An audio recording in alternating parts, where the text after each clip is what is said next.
how to set keyboard image setting in any Redmi Note series। नमस्कार दोस्तों, स्वागत है आप सभी का तिकराज यूट्यूब चैनल पर। तो दोस्तों आज के इस वीडियो पर मैं आपको बताऊंगा कि कैसे आप जो है कीबोर्ड पर इमेज सेट कर सकते हैं। तो दोस्तों अगर आपको कीबोर्ड के इमेज जो है वो सेट करना है या तो फिर आपको कीबोर्ड पे कस्टम इमेज सेट करना है तो आज के इस वीडियो को पूरा जरूर से देख लेना। मैं आपको बताऊंगा कि किस प्रकार से आप जो है कीबोर्ड पे इमेज वगैरह सेट आप कर सकते हैं। वीडियो शुरू करने से पहले अगर आपने चैनल को सब्सक्राइब नहीं किया है तो सब्सक्राइब करके बेल आइकन को क्लिक जरूर से कर लेना। यदि आप ऑनलाइन पैसा कमाना चाहते हैं तो वीडियो डिस्क्रिप्शन पर आपको लिंक मिल जाएगा। तो चलिए वीडियो शुरू करते हैं और देखते हैं कैसे कीबोर्ड इमेज सेटिंग सेट कर सकते हैं। सबसे पहले मैसेजिंग को ओपन करते हैं, अपना कीबोर्ड ओपन कर लेते हैं। कीबोर्ड दोस्तों यहाँ पर ओपन हो चुका है।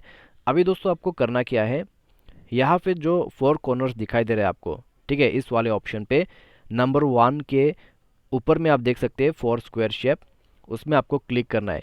उसके बाद नीचे में आपको मोर पे जाना है। मोर पे जाने के बाद दोस्तों आपको यहाँ सबसे नीचे थीम्स ऑप्शन दिखाई दे रहा होगा। तो यहाँ पर चलिए अपना जो मार्कर है उसको ओपन करने की कोशिश करते हैं। तो ये ओपन हो गया। तो यहाँ पे आपको क्लिक करना है।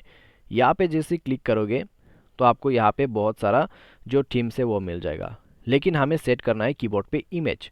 उसके लिए आपको इस वाले ऑप्शन पे क्लिक करना है नीचे में प्लस बटन पे। उसके बाद दोस्तों आपका एल्बम ओपन हो जाएगा, ठीक है। तो यहाँ पे हम ओपन करते हैं कोई एल्बम। तो हम यहाँ पर सेलेक्ट करेंगे इस तरीके का कोई भी पिक्चर। उसके बाद नेक्स्ट पर क्लिक करेंगे। नेक्स्ट पर क्लिक करने के बाद दोस्तों आपको इस तरह का जो है कीबोर्ड इमेज शो करेगा।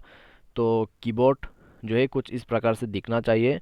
तो कस्टमाइजेशन दोस्तों आपको काफ़ी सारा यहाँ पर मिल जाएगा, ठीक है, किस तरीके से आपको कस्टमाइज़ करना है पूरा। आप एफेक्ट्स, फॉन्ट, ठीक है, वो सब आप यहाँ पर चेंज कर सकते हैं। और उसके बाद दोस्तों आपको सेव पर क्लिक करना है।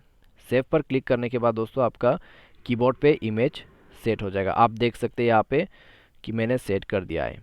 तो ये हो गया दोस्तों कीबोर्ड पे पिक्चर सेट, ठीक है। तो इस तरीके से दोस्तों आप जो है कीबोर्ड का इमेज सेटिंग कर सकते हैं, आई मीन कीबोर्ड पे इमेज सेट कर सकते हैं, ठीक है। तो आप इसमें अपना खुद का फ़ोटो लगा सकते हैं या फिर कोई भी अच्छी सी फ़ोटो आप सेट कर सकते हैं बिना किसी दिक्कत के। तो ये हो गया दोस्तों आपका कीबोर्ड इमेज सेटिंग। उम्मीद करते हैं आपको वीडियो पसंद आया होगा। और आज की इस वीडियो पर दोस्तों बस इतना ही। Thanks for watching.